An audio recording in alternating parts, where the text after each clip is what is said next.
अस्सलामुअलैकुम रहमतुल्लाहि वबरकातुहू। आप देख रहे हो हमारा यूट्यूब चैनल मोहम्मद जाफ़र।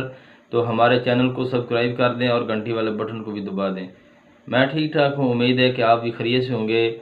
अल्लाह तबारक तआला आपको सदा सलामत रखे और खुश रखे।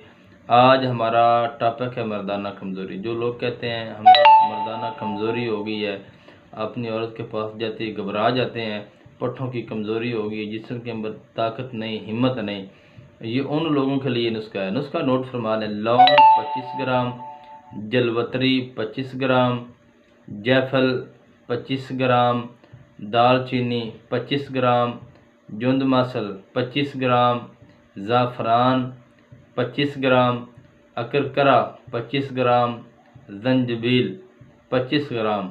आपने इन तमाम चीज़ों का अच्छे तरीके से पीस कर सफ़ूफ तैयार कर लेना है।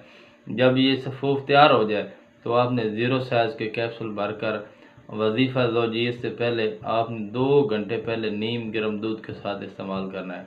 तो बहुत ही कमाल का नुस्खा है और तूफ़ानी नुस्खा है, और ये आप यूज़ करोगे और सारी ज़िंदगी आप दुआ दोगे। तो ये अगर नुस्खा आप खुद नहीं तैयार कर सकते तो हमारे पास ये नुस्खा बना बनाया भी मिल जाता है। तो पूरे पाकिस्तान और बैरून मुल्क में मंगवाने के लिए कॉल या व्हाट्सअप कर सकते हैं। तो नंबर नोट फरमा लें 0342783269। नंबर दोबारा नोट फरमा लें 0342 7832 969। पूरे पाकिस्तान और बैरून मुल्क में मंगवाने के लिए कॉल या व्हाट्सअप कर सकते हैं। तो आपने नमाज की पाबंदी करनी है। तो हमें इजाज़त दीजिए हकीम मोहम्मद जाफ़र को। अल्लाह हाफिज़।